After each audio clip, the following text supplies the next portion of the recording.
정말 은혜의 말씀을 사모해서 이 자리에 나오신 여러분 모두에게 또 각자의 자리에서 예배드릴 드리고 있는 모든 분들께 하나님께서 크신 은혜를 동일하게 부어주실 줄 믿습니다. 그 은혜를 기대하면서 함께 오늘 예배를 드렸으면 좋겠습니다. 오늘 우리가 지금 읽은 본문, 우리가 잘 알고 계신 본문이었죠. 어렸을 때부터 많이 들은 그런 말씀이기도 하고요. 우리가 오병이어의 기적이라고도 하는 그런 말씀입니다.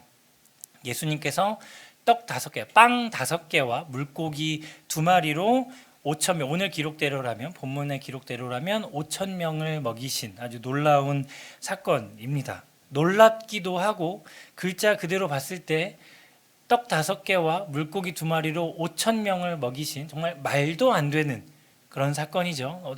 그래서 많은 사람들이 이걸 보면서 이건 도저히 말도 안 된다, 그냥 소설이다, 이렇게 이야기를 하는데, 어떻게 하나님께서 이 말씀을 통해서 우리에게 은혜를 주시는지 함께 깊이 좀 들어가 봤으면 좋겠습니다. 저는 이 말씀을 읽으면서 우리의 삶 속에서 굉장히 우리의 삶 속에서 일하시는 하나님과 또 일하시는 하나님을 옆에서 바라보고 있는 그 삶의 현장에 있는 우리의 모습이 지금 우리가 본문에서 읽은 이 오병이어의 기적을 보고 있는 제자들의 모습과 굉장히 비슷하다고 생각을 했습니다. 여러분 혹시 그런 생각 안 드셨나요? 네, 드셨겠죠. 네. 오늘 이게 본문의 상황을 쭉 보면 좀 상황을 알아야 그래도 이 말씀이 이해를 하기가 쉬워서 한번 상황을 간단하게 좀 이야기를 해보겠습니다. 예수님께서 행하신 많은 기적과 또 가르침 때문에 많은 사람들이 예수님을 따르기 시작을 했습니다. 그럼 그 기적을 직접 목격을 하고 또 그 가르침을 직접 받은 사람들이 예수님을 따랐겠죠. 그러면 이 사람들이 가만히 있었을까요? 그냥 자기만 이 귀한 거 보고 그냥 꽁꽁 감춰두고 있었을까요? 아니었겠죠. 옆집에 있는 누구에게 야야 이봐요 집사는 아니죠. 이봐요 김씨, 저희 가서 저 예수라는 사람이 가르치는 거 한번 가봅시다. 같이 들어봅시다. 아주 기가 막혀요. 막 사람들이 모였을 겁니다. 그 직접 본 사람들뿐만이 아니라 그 본 사람들이 전도한 그런 사람들도 많이 모였겠죠. 막 소문을 듣고 대체 예수가 누구래? 어떤 사람이래? 라고 해서 모인 사람들까지 해서 어마어마한 사람들이 예수님을 따르고 있었습니다. 그리고 오늘 본문의 이 앞쪽에 7절부터 13절까지의 내용을 보면 무슨 내용이 있냐면 예수님께서 제자들을 보내셔서 말씀을 가르치게 하시고 또 기적을 보이게 하시는 그런 일들이 나옵니다. 그러면 예수님에 대한 소문뿐만이 아니라 이 제자들에 대한 소문도 어마어마하게 퍼졌겠죠.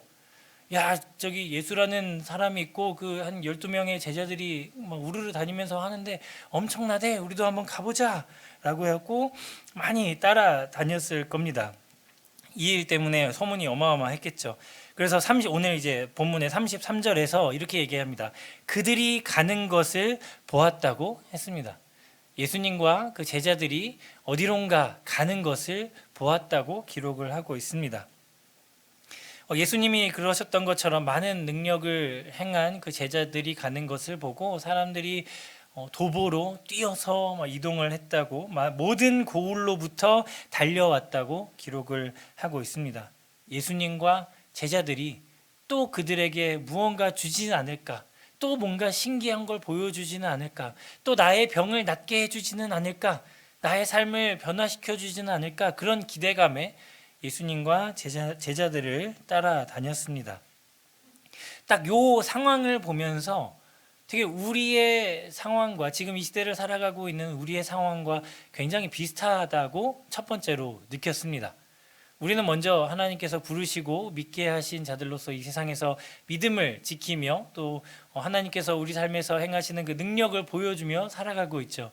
그럼 우리 주위에서 많은 사람들이 우리를 보고 와, 대체 교회라는 게 어떻길래, 하나님이라는 신이 어떤 신이길래 여러분 밝게 사시죠? 저렇게 밝게 사는 걸까? 분명히 좌절하고 쓰러질 법한데 어떻게 저렇게 살아가는 걸까 궁금해하고 나도 한번 교회를 다녀볼까 하는 사람들이 분명히 우리 주위에도 있을 겁니다. 분명히 여러분 중에도 그렇게 해서 교회에 다니기 시작하신 분들도 계실 거라고 저는 믿습니다. 이런 은혜의 삶을 살게 하셨는데 우리 주위에는 또 그 하나님을 알고 싶어하는 이 기적을 좀 더 보고 싶어하는 무리들이 우리를 따라 살아가고 있습니다. 그럼 하나님께서 이런 상황에 우리를 두게 하신 이유는 대체 무엇일까요? 이런 상황 속에서 우리가 믿음을 지키는 자로 하나님을 믿는 자로 또 어떻게 살아가기를 원하시는 걸까요? 오늘 본문을 보면서 저는 좀 깊이 묵상을 하게 되었습니다. 첫 번째로 하나님께서는 이런 상황 속에서 우리가 우리의 믿음을 보여주기를 원하십니다. 같은 이 오병이어 내용을 기록하고 있는 요한복음 6장에서는 이 본문을 조금 특이하게 기록을 하고 있습니다. 함께 요한복음 6장 5절과 6절 말씀을 읽어보겠습니다. 시작. 예수께서 눈을 들어 큰 무리가 자기에게로 오는 것을 보시고 빌립에게 이르시되 우리가 어디서 떡을 사서 이 사람들을 먹이겠느냐 하시니 이렇게 말씀하심은 친히 어떻게 하실지를 아시고 빌립을 시험하고자 하심이라. 큰 무리가 자기와 예수님과 제자들을 따르는 것을 보시고 빌립에게 이렇게 물으셨습니다. 빌립아, 이 사람들에게 먹일 걸 어디서 사야 될까? 어디서 이 사람들을 음식을 구해서 먹여야 될까? 근데 이 질문을 읽다 보면서 계속 반복해서 읽으면서 이런 생각이 들었습니다. 예수님이 정말 궁금해서 물어보셨을까? 야, 빌립아, 이 근처에 한번 제자들아, 이 근처에 어디 뭐 먹을 게 있는지 좀, 먹을 때 살 데가 있는지 좀 알아봐라. 어디서 먹여야 되니? 정말 궁금해서 물어보셨을까요? 방금 읽은 요한복음에서 이렇게 말씀하셨습니다. 예수님은 어떻게 하실지 알고 계셨습니다. 6절에서 이렇게 말씀하셨죠. 친히 어떻게 하실지를 아시고. 예수님은 이 상황에서 제자들의 상황이 어떤지, 그리고 그 무리의 상황이 어떤지, 지금 이 전체적인 상황이 어떤지 모든 상황을 다 아시고 계셨지만 그 상황 속에서도 그 다음에 어떻게 하실지를 아시고 빌립에게 물어보셨습니다. 우리가 어디서 이 사람들을 먹여야 할까? 그런데 또 하나 재밌는 표현이 나옵니다. 빌립을 어떻게 하기 위해서 질문을 하셨다고 말씀을 하셨죠? 시험하기 위해서 질문하셨다고 했습니다. 다시 말해서 빌립의 믿음을 시험하기 위해서 이 질문을 하셨습니다. 근데 이 시험이라는 단어 때문에 이 입시와 시험, 각종 시험에 찌들어 있던 저는 시험이라는 단어를 보고 이렇게 생각을 했습니다. 맞으면 합격, 틀리면 불합격, 그런 시험일까? 근데 예수님께서는 그런 뭔가 질문을 하셨을 때 단 한 번도 너 틀렸어, 너 내 제자 아니야, 땡 이랬던 적이 있으셨나요? 적어도 제가 보기엔 없었습니다. 그럼 이 시험이라는 단어가 대체 무슨 단어일까? 저는 고민하기 시작을 했습니다. 그러면서 나름 또 이제 공부를 하면서 성경 사전을 찾아봤는데 이 본문에 나와 있는 이 시험이라는 단어에는 이런 뜻이 있다고 합니다. 누군가의 본성이나 특징을 발견하고 드러내려고 시도하다. 그 사람이 가지고 있는 본성이나 특징을 드러내려고 시도하는 것이 바로 이 시험입니다. 그러면 다시 이 오늘 본문에 말씀하신 빌립을 시험한다고 하신 그 말씀을 생각을 해보면 빌립이라는 사람의 본성, 빌립이라는 사람의 특징, 영어로는 캐릭터라고 되어 있던데 빌립이라는 사람의 특징, 또 빌립이라는 사람의 믿음이 드러나도록 하기 위한 그것이 드러나도록 하기 위한 질문이 바로 이 시험이었습니다. 결국 빌립을 향한 이 예수님의 질문은 빌립에게 어떤 믿음이 있는지, 빌립이 이 상황에서 어떤 믿음을 가지고 어떻게 행동할지 스스로 고백하게 만들기 위한 질문이 바로 이 질문이었습니다. 그럼 하나님께서 원하시는 대답은 무엇이었을까요? 하나님께서 하실 수 있습니다 라는 그 질문, 그 답을 끌어내기 위한 질문이었던 거죠. 그 믿음을 보시기 위한 질문이었던 것처럼 이었던 거죠. 네.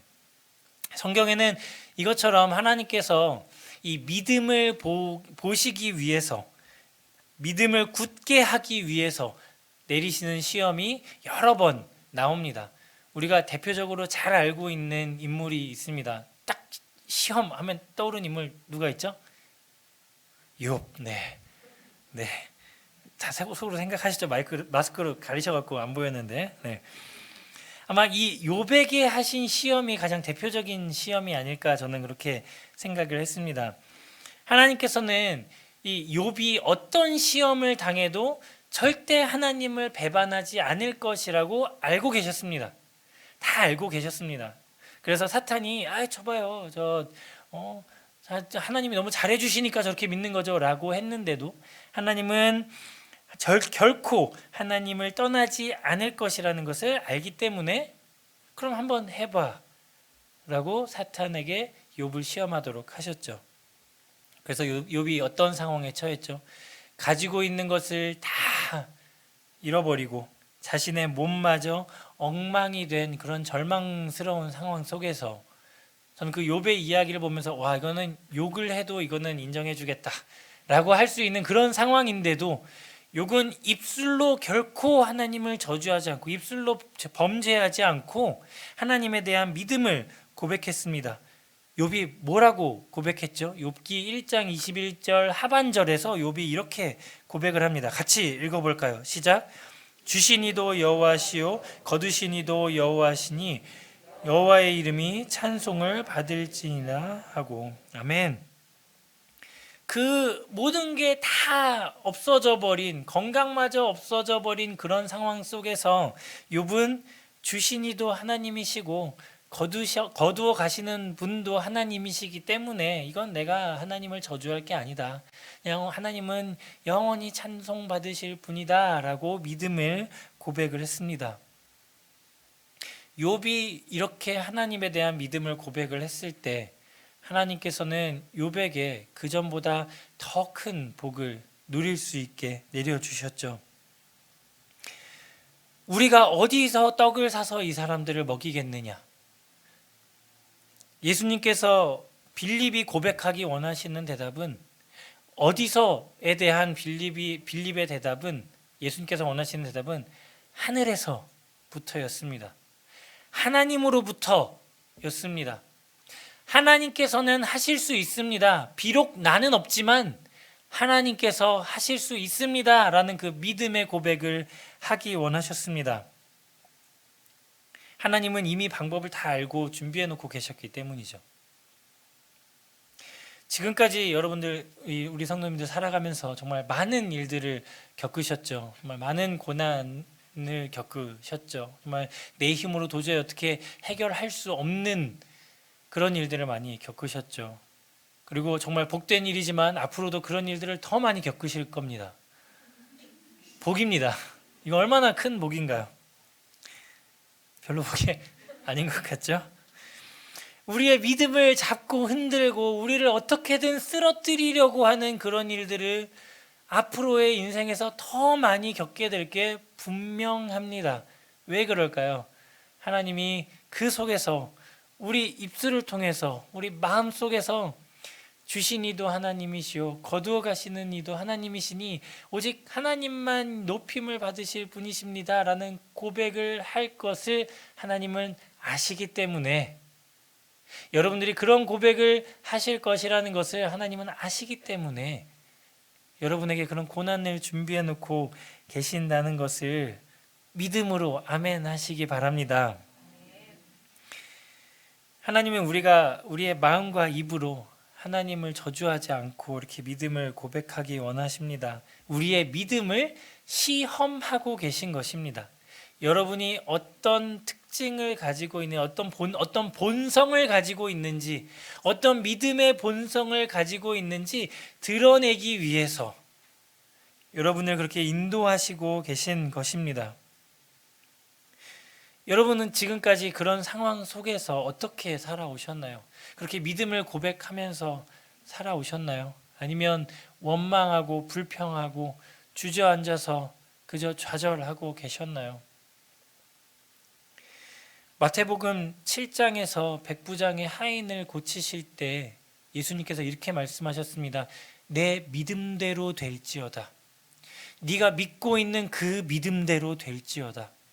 또 마가복음 7장에서도 이렇게 이야기합니다. 할 수 있거든이 무슨 말이냐? 믿는 자에게는 능히 하지 못할 일이 없느니라.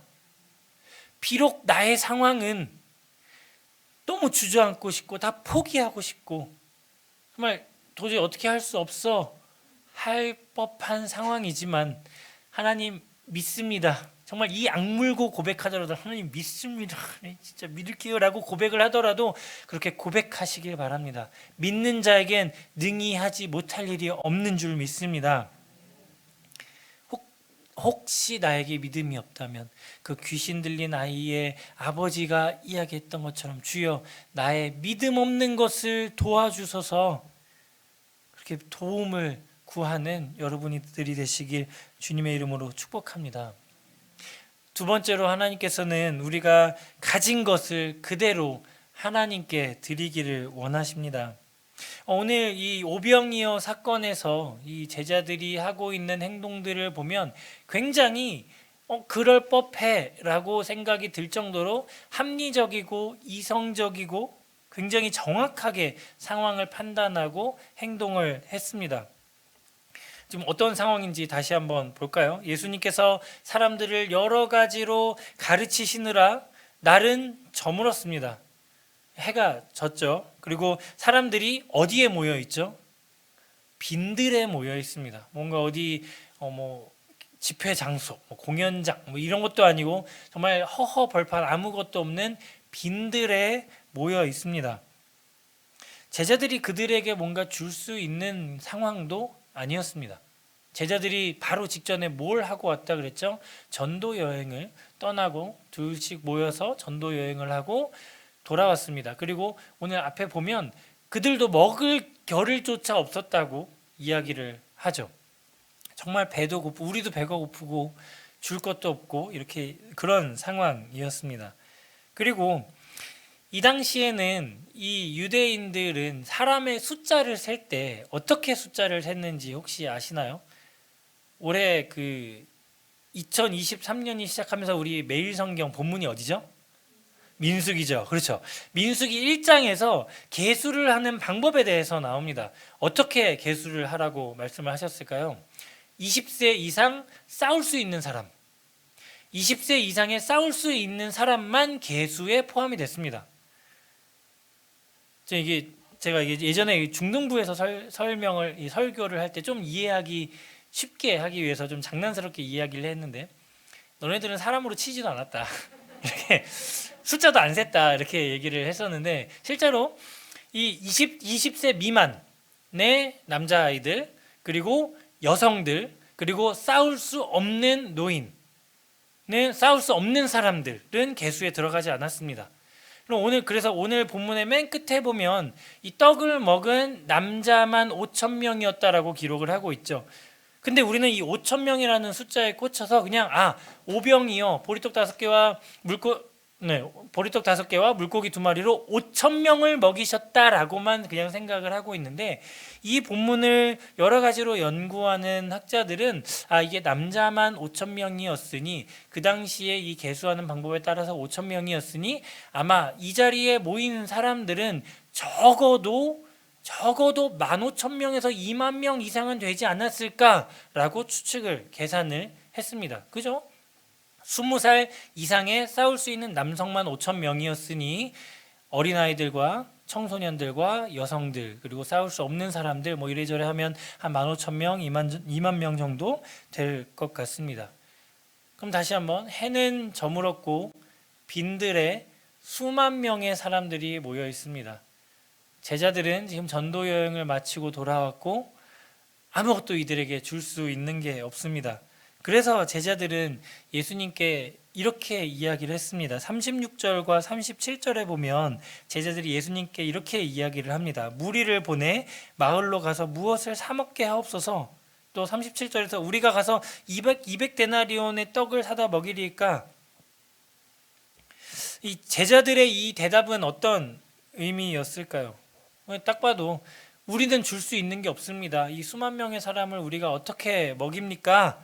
우리가 책임지고 먹일 수 없으니 잠깐 좀 흩어지게 하셔서, 자 여러분 잠깐 쉬겠습니다. 여러분 이제 가셔서 좀 드실 거 드시고 내일 다시 모이겠습니다. 좀 이렇게 하십시오라고 이야기를 한 것이 바로 이 제자들의 대답이었습니다. 요한복음에서도 빌립도 이렇게 이야기를 했습니다. 각 사람에게 지금 여기 모인 사람들한테 조금씩만 모아도 200데나리온의 떡이 부족합니다 라고 대답을 했습니다. 굉장히 정확한 계산을 했죠. 딱 보고 지금 이만큼이구나. 200데나리온이 부족합니다. 굉장히 정확하게 계산을 했습니다. 굉장히 이성적이고 합리적으로 계산을 했죠. 근데 이 제자들의 계산법이 과연 맞는 계산법이었을까요? 제자들은 사람의 방법으로 계산을 했습니다. 사람의 계산법으로 계산을 했습니다. 사람의 방법으로 해결을 하려고 했죠. 내가 계산을 해봤는데 이렇게 부족하니 내가 할 수 있는 방법은 이 사람들을 흩어서 먹고 오라고 하는 수밖에 없다. 그게 그 제자들이 내놓은 대답이었습니다. 근데 얼마의 돈이 모자라다고 그랬죠? 200데나리온이 모자라다고 했는데 찾아보니까 1데나리온이 이 당시에 그 일꾼의 하루 품삯이었다고 합니다. 그러면은 200데나리온의 품삯, 200데나리온이라는 돈은 약 뭐 안식일 빼고 뭐 이래저래 쉬는 날 빼고 해서 거의 1년을 일해야 벌 수 있는 돈이 바로 이 200데나리온에 일하는 돈입니다. 이 큰 돈을 가지고 있지 않았죠. 예수님께서 제자들을 보내실 때 아무것도 가지고 가지 말라고 그렇게 말씀하시기도 했으니 없었습니다. 그리고 예수님께 먹을 것을 구하기 위해 온 사람들이 뭘 가지고 있었겠어요? 없었겠죠. 아무것도. 그런데 예수님은 이렇게 200데나리온이라는 일꾼의 1년치 품삯이라는 이런 큰 돈을 바라신 것이 아니었습니다. 그저 제자들이 가지고 있는 적은 것, 작은 것을 주님께 가져오기 원하셨습니다. 그래서 예수님께서 오늘 본문에서 이렇게 말씀을 하셨죠. 37절에 이렇게 말씀하십니다. 대답하여 이르시되 너희가 먹을 것을 주라. 분명히 모든 상황을 다 알고 계시는 주님께서, 당장 줄 게 없다는 걸 알고 계신 주님께서, 심지어 이제 좀 있다가 나올 그 보리떡 5개와 물고기 2마리가 있는 것도 알고 계신 주님께서 아무것도 없는 제자들에게, 아무것도 없다고 생각하는 제자들에게 이렇게 말씀하셨습니다. 너희가 먹을 것을 주라. 아니 주님, 우리 줄 게 없다니까요. 너희가 먹을 것을 주라.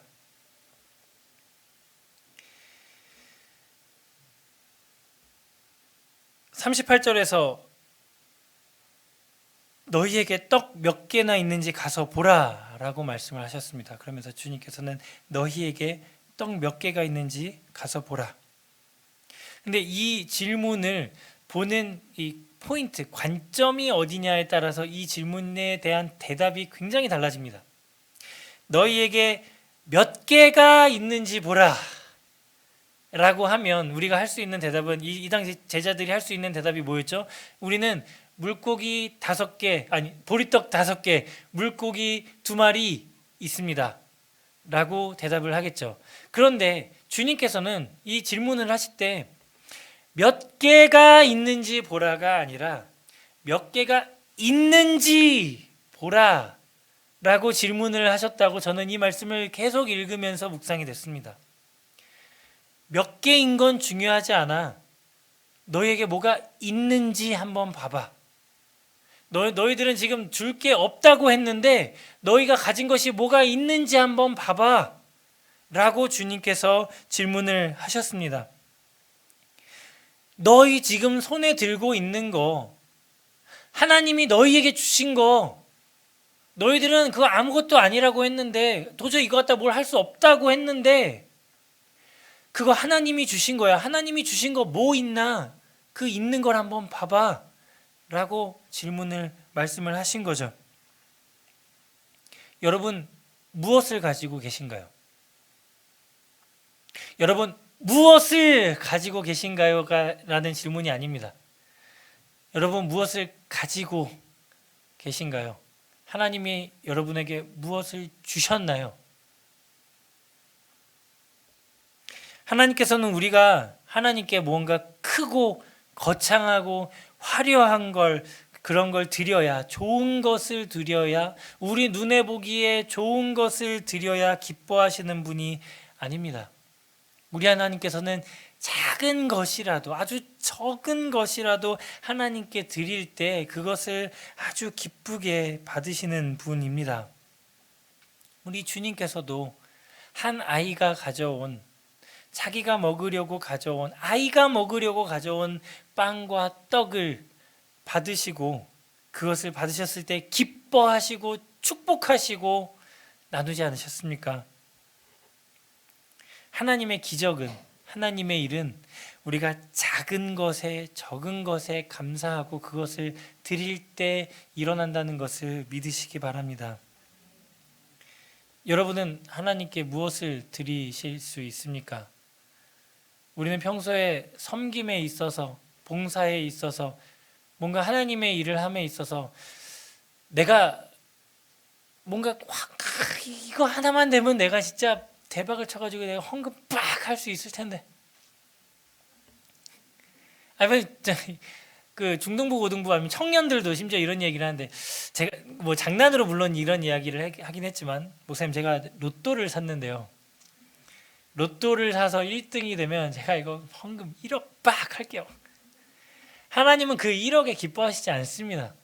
차라리 로또를 사려고 가지고 있었던 그 1,000원, 1,000원 맞죠? 네, 맞습니다. 사봐서 아는 거 아니고요. 네. 그 1,000원을 하나님께 드릴 때, 아무것도 할 수 없다고, 심지어 아이스크림 하나도 사 먹기 힘들다고 생각을 하는 이 1,000원을 하나님께 드릴 때 하나님께서 그것을 기뻐하시고 크게 쓰신다는 것을 믿으시기 바랍니다. 여러분이 갖고 계신 것 그대로를, 여러분의 삶을 온전히 하나님께 드릴 때 하나님께서 기뻐 받으시고, 또 여러분의 삶을 또 기쁨으로 충만하게 하실 줄 믿습니다. 마지막으로 하나님께서는 우리가 어떻게 또 이 상황에서 살기를 원하실까요? 또 어떻게 일하시기를 원하실까요? 하나님께서는 우리가 우리의 가진 것으로 하나님께 드리고 하나님 일에 함께 할 때 우리를 풍족하게 해주시는 줄 믿습니다. 본문 41절에서 예수님께서 떡과 물고기를 받으시고 축사를 하신 후에, 이것도 저는 정말 재밌게 읽었습니다. 떡과 물고기를 받으시고 축사하신 후에 이걸 사람들에게 나눠주었다라고 기록하지 않았습니다. 다시 한번 본문 41절을 읽어볼까요? 시작. 예수께서 떡 5개와 물고기 2마리를 가지사 하늘을 우러러 축사하시고 떡을 떼어 제자들에게 주어. 여기까지요. 축사하시고 떡을 떼어 사람들에게 줬나요? 제자들에게 주었습니다. 왜 제자들에게 주었다고 했죠? 제자들에게 주어 사람들에게 나누어 주게 하시고, 떡을 떼서 자 여러분 제가 이거 했으니까 드세요 라고 한 게 아니라, 떡을 떼어 제자들에게 주셔서 제자들이 그것을 사람들에게 나누게 하셨습니다. 예수님께서는 혼자 일하지 않으시고 제자들과 함께 일하셨습니다. 제자들이 이 놀라운 일에 직접 동참하도록 제자들을 부르시고 그들에게 나누어 주도록 하셨습니다. 성경에 기록된 많은 사건들을 보면 하나님께서는 정말 이 사람을 통해 일하시는 걸 좋아하시는 분인 것 같습니다. 사람을 단지 그냥 도구로만 쓰는 걸 좋아하시는 것이 아니라 사람을 통해서 일하시고 우리가 그 하나님을 체험하고 하나님에 대한 믿음을 고백하고 또 우리를 통해 많은 사람들이 하나님께 돌아오는 그 놀라운 현장을 함께 보시고 우리가 누리시기를 원하십니다. 성경의 많은 부분에서 그렇게 정말 셀 수도 없는 많은 내용에서 그렇게 기록을 하고 있죠. 사람과 함께 일하시고 그 사람과 함께 일함으로써 기뻐하시는 분이 바로 우리 하나님이십니다. 이 사람의 참여와 무관한 하나님 혼자만의 일이 아니라 우리와 함께 하시는 일이라는 것이죠. 물론 하나님은 우리 없이도 굉장히 놀라운 일을, 더 큰 놀라운 일을 하실 수 있는 분이 바로 우리 하나님이십니다. 믿으십니까? 그럼에도 그런 하나님이심에도 하나님께서는 굳이 우리를 사용하셔서 자신의 일을 하기를 원하십니다. 또 그것을 기뻐하십니다. 제자들이 예수님의 일에 함께 할 때, 예수님께서 제자들을 불러서 그 일을 함께 하실 때 어떤 일이 일어났습니까? 오늘 본문에서 다 배불리 먹었다 라고 기록을 하고 있습니다. 거기 모여있던 수만 명의 사람들이 겨우 보리떡 5개와 물고기 2마리로 다 배불리 먹었다고 기록을 하고 있습니다. 심지어 요한복음 6장에서는 이렇게 기록하고 있습니다. 6장 11절 제가 읽겠습니다. 예수께서 떡을 가져 축사하신 후에 앉아있는 자들에게 나눠주시고 물고기도 그렇게 그들의 원대로 주시니라. 그들의 원대로 주시니라. 그 자리에 앉아있던 사람들이 그냥 마트 가서 이렇게 맛보기 하고 끝나는 그냥 좀 아쉬운데 이 정도로 끝난 게 아니라 그 자리에 앉아있던 모든 사람들이 원하는 만큼 먹을 수 있게 해주시고 다 배불리 먹을 수 있게 해주셨다는 것입니다. 그렇게 풍족하게 먹고도 12바구니가 남았다고 기록을 하고 있죠. 하나님께서 우리를 사용하시니, 하나님께서 제자들을 통해 일하시니 겨우 고작 보리떡 5개와 물고기 2마리로 수만 명의 사람들이 배불리 먹는 놀라운 역사가 일어났습니다. 정말 놀랍지 않습니까?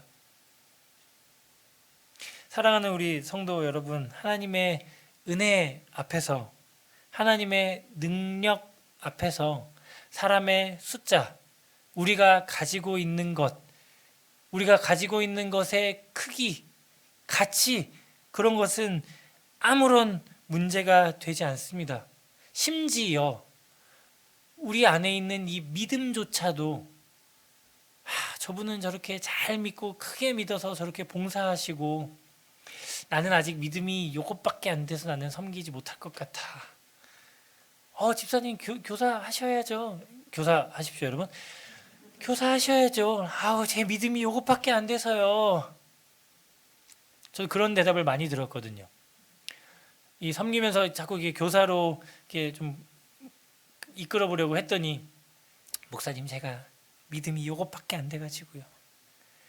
하나님 앞에서는, 하나님의 일 앞에서는 이 믿음조차도 크기는, 우리가 생각하는 그 크기는 전혀 중요하지 않습니다. 마태복음 17장에서 예수님께서 뭐라고 말씀하셨죠?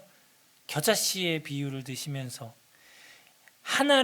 겨자씨 한 알만큼의 믿음만 있으면, 겨자씨 진짜 작은 거 아시죠? 요만한 믿음만 있으면 큰 산도 옮길 수 있다고, 그만큼 우리가 못할 것이 없다고 우리에게 말씀하셨습니다. 우리가 가진 작은 것, 우리가 가진 그 작은 믿음을 하나님께 고백할 때, 그리고 정말 보잘것없다고 생각하는 이것을 이거 하나님 쓰실 수 있을까라고 생각하는 그것을 하나님께 드릴 때 하나님께서 베푸시는 그 기쁨과 은혜가 언제나 풍성하고 충만하게 넘칠 줄 믿습니다. 말씀을 정리하겠습니다. 분명히 제자들에게는 보리떡 5개와 물고기 2마리가 있었습니다. 그들은 그것을 가지고 있었습니다. 아무것도 가지고 있지 않은 것이 아니었습니다. 분명히 그들에게는 보리떡 5개와 물고기 2마리가 있었습니다.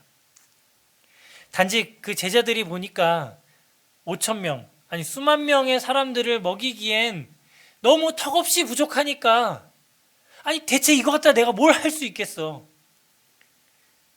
이거 한 명 심지어 어린아이의 도시락이라고 기록되어 있지 않습니까? 요만한 애가 혼자 먹을 양 이거 갖다가 어떻게 이걸 할 수 있겠어? 그들이 가지고 있는 것으로는 아무것도 할 수 없다고 생각을 하고 있었습니다. 그러면서 다른 방법은 뭐가 있을까? 하나님께서 하실 수 있다는 건 보지 못한 채 다른 방법은 뭐가 있을까? 내가 이 사람들에게 뭘 할 수 있을까? 내가 뭘 할 수 있을까를 자꾸 찾았습니다. 그런데 주님이 보시기엔 어땠습니까? 예수님이 보시기엔 분명히 그들은 보리떡 5개와 물고기 2마리를 가지고 있었습니다.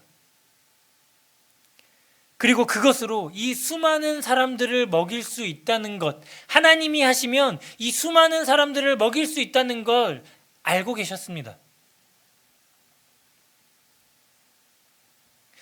제자들의 눈에는 그저 겨우 보리떡 5개와 물고기 2마리였지만 하나님께는, 예수님께는 이 수천 명, 수만 명을 먹이고도 남을 그 귀한 보리떡 5개와 물고기 2마리였습니다. 우리도 현실을 보면서 자꾸 내 모습을 돌아보면서 나는 할 수 있는 게 없어. 나는 다른 사람이랑 자꾸 비교를 하면서 저 집사님은 저렇게 좋은 집 사는데, 헌금도 잘하는데 내 현실은 시궁창이네. 자꾸 비교를 하면서 나를 깎아먹고 나를 낮추고 나에게 주신 하나님마저 보지 못할 때가 너무나도 많습니다. 하나님이 나에게 뭘 주셨는지 전혀 보지 못할 때가 너무나도 많습니다. 그냥 내가 하나님 일하기엔 이건 충분하지 않으니 난 그냥 가만히 있어야지 주저할 때가 너무나 많죠. 그래도 하나님은, 우리 전능하신 우리 하나님은 여러분이 무엇을 가지고 계시는지, 무엇을 하실 수 있는지, 여러분 통해서 어떻게 하시기를 원하시는지 다 알고 계십니다. 그렇기 때문에 여러분을 지금 여러분이 살고 계신 그 삶의 현장으로 보내셨고, 지금 살고 있는 그 환경에 여러분을 처하게 하셨고, 지금 여러분이 만나고 있는 그 사람들을 만나게 하셨다는 것을 믿으시기 바랍니다. 그 환경 속에서 내가 가진 그것을 통해서 하나님께서 일하시기 위해서 여러분을 그곳에 보내신 것입니다. 그런 우리에게 하나님께서 우리에게 이렇게 말씀하십니다. 너희가 먹을 것을 주라. 내가 줄 게도 아닙니다. 너희가 먹을 것을 주라. 안 될 것 같습니까? 힘들 것 같죠? 도저히 그래도 저는 이거 갖다가는 예수 믿으세요 말도 못할 것 같은데요. 예수님의 질문에, 예수님의 이 말씀에 다시 한번 집중하시고 다시 한번 생각해 보시길 바랍니다. 너에게 떡 몇 개가 있는지 보라. 하나님께서 너에게 주신 게 무엇인지 보라. 하나님께서는 여러분 모두에게 아주 특별한 하나님의 선물을 주셨을 뿐만이 아니라 그것을 사람들에게 나누어 줄 수 있게 하셨습니다. 심지어 내가 겨자씨만하다고 생각하는 요 믿음조차 사람들에게 나눌 수 있게 하셨습니다. 우리가 아직 그것을 보지 못하고 있을 뿐이죠. 그리고 우리가 보지 못하고 있는 그 작은 것을 도저히 이 수만 명의 사람들이 나눌 수 없다고 생각하고 있는 그것을 하나님께 그대로 사용하시도록 하나님께 드리길 원하십니다.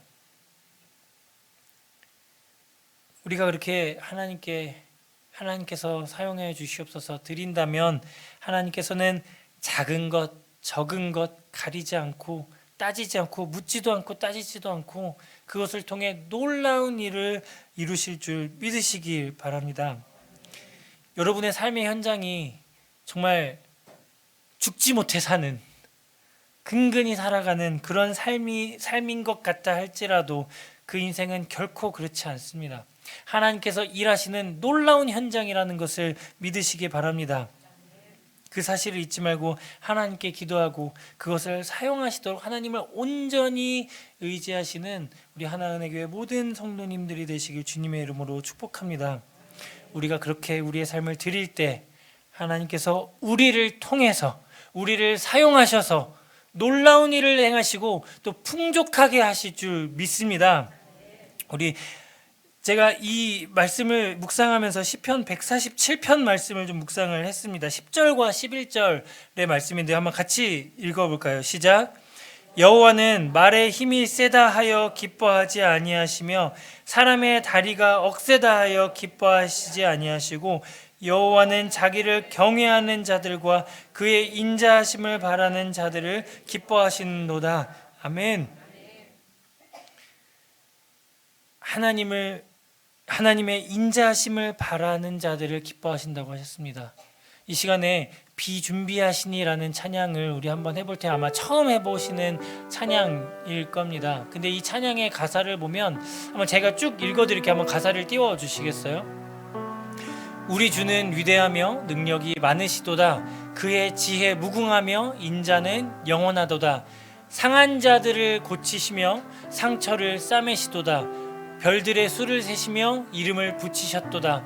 그가 구름으로 하늘을 덮으시며 땅을 위하여 비준비하시니 예루살렘아, 나의 백성들아, 우리가 할 수 있는 것은 여호와를 찬송하는 것이다. 여호와를 높여드리는 것이다.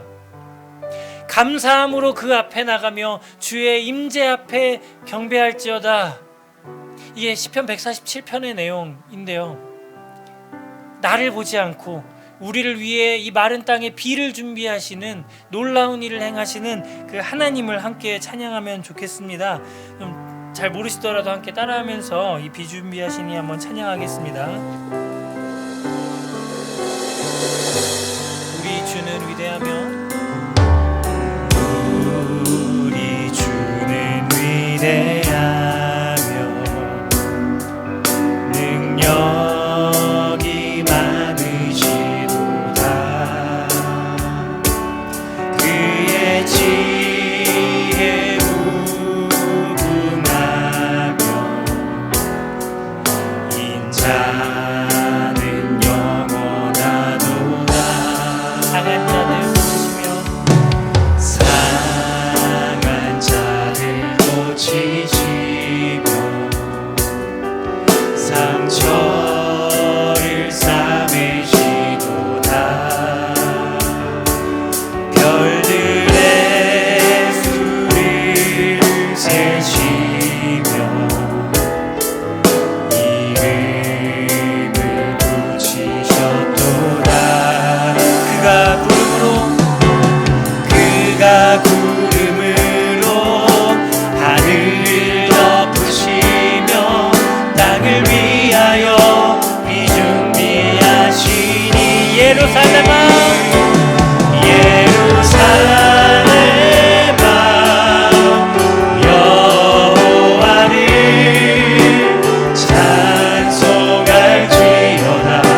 내 하나님을 감사함으로 그 앞에 나가며 주 임재 앞에 다시 한번 처음부터 찬양하겠습니다. 우리 주는 위대하며 우리 주는 위대하며 능력이 많으시도다. 능력이 많으시도다. 그의 지혜 무궁하며 인자는 영원하도다.